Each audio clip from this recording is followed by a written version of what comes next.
Hi guys, and welcome to a new video.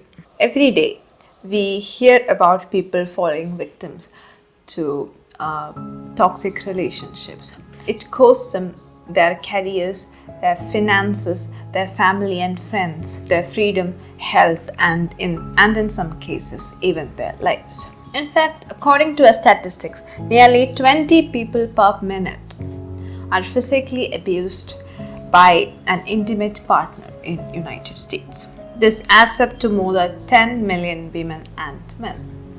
And if you take the numbers all across the world, I'm sure we don't even have to talk about that. Toxic relationships can range from physical, emotional, mental, spiritual, or sexual violences, and control and manipulation. These kinds of relationships use fear, guilt, or shame to control one person. Now, toxic relationship may have been a problem from the time Homo sapiens and Homo neanderthals started to live together. And women especially have endured a greater amount of toxic relationship and toxic dynamics in the history of mankind. In the history of the world, there have been innumerable instances and accounts of how women have been mistreated, discriminated against, or victimized because of their bodies, their characters, or the differences that they have. One of the major goals of feminism that came to existence in the 19th century onwards has been to liberate women from the bad relationships. And according to feminism, men are the problem. Feminism divides society into a repressive gender, male, and a repressed gender, female, or men and women. And apparently, men are predators and women victims. It's this exploitative, dominant social structure created and maintained by men through sexism, misogyny that cause women misery. This social structure is also known as patriarchy. It's the control of men, or the patriarchal system, that makes fathers decide how a girl should live, the authority a husband has over his wife. And so it makes women victims by seizing their power over themselves. Feminism also has a solution for patriarchy, and that is the same one that communism has about class struggle, because feminism fundamentally is a communist ideology. So what is that solution? The solution is to rebel, to revolt, and to destroy this status quo, or this political, social, and cultural system where men are on the top. That is, smash patriarchy and save women from the trap of toxic men and toxic systems. So the answer is social change and cultural annihilation. It does not really matter who comes out on top once this smashing and destruction is over.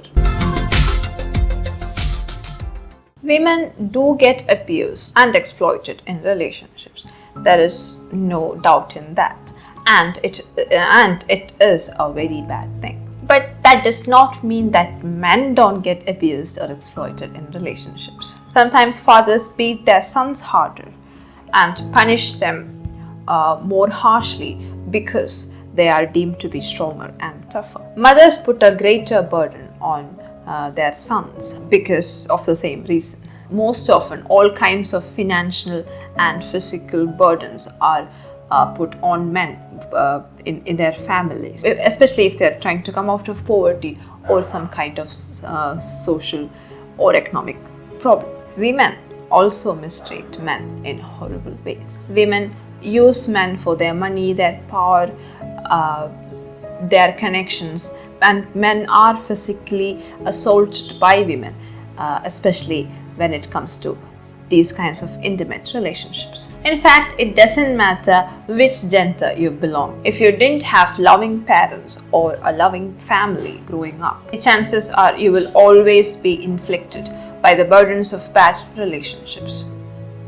Unless, of course, you make a conscious effort to heal from your past and attract genuinely good relationships. So where does feminism go wrong in resolving the problem of bad relationships in this world? Feminism actually says very little or nothing at all about men. They don't really have anything to say about abused men and about the women who abuse men. Also, feminism tries to resolve the problem of bad relationships by breaking up families and isolating women and children. When we say smash patriarchy, it actually means smashing or breaking down of current social and cultural order. That means they're actually demanding the breakdown of the very social fabric. And when we ask women to hate men because of these kinds of toxic dynamics, they are asked to hate their fathers, their brothers, the culture, the society, and the biggest monster of them all, their husbands. But what are you really going to gain by breaking up families and destroying relationships? If you really urge women to rebel and revolt against their fathers, their brothers, their society, their culture, and their relationships, what is she left with? And the truth is that women are actually more empathetic than men. What exactly do we gain by taking away or by asking our women to abandon everything that she loves or that she could love? This kind of isolation and the hatred that feminists harvest against the other sex has actually made them more depressed, more lonely. It has not improved any lives, but it has made things much worse.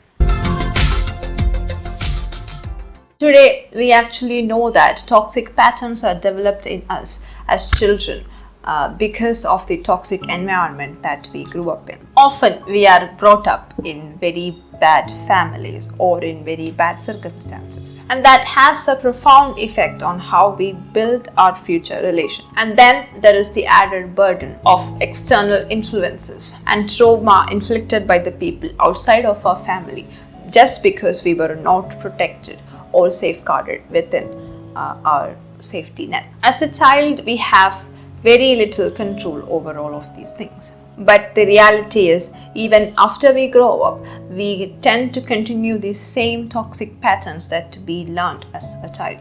And as a result, we are forcing ourselves or we are in bad relationship just because we did not know any better. Psychopathy, borderline disorders, substance abuse, codependency are all significantly affected by the toxic relationships that we were in as children. Sometimes it is caused by these dysfunctional relationships. Now let's revisit the solution that feminism offers when it comes to resolving bad relationships.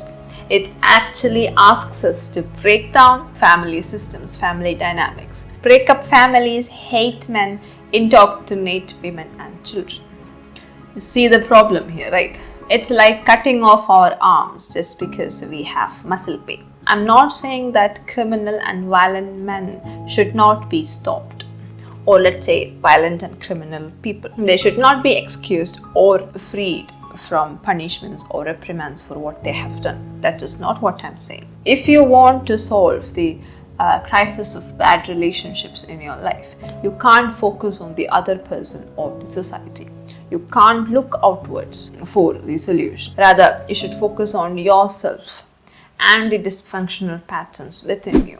Only then you can truly come out of the burdens of toxic relationships.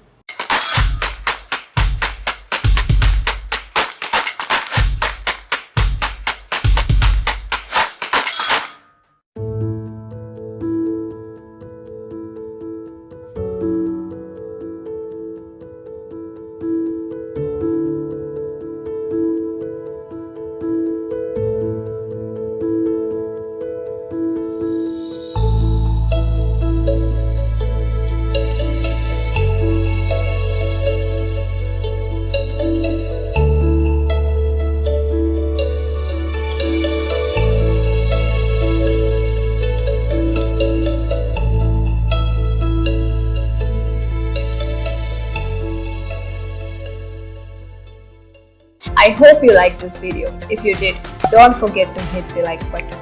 Please subscribe to this channel for more content like this. Share this video with others and follow me on my Instagram and Facebook pages. The links are given in the description. Thank you and have a great time.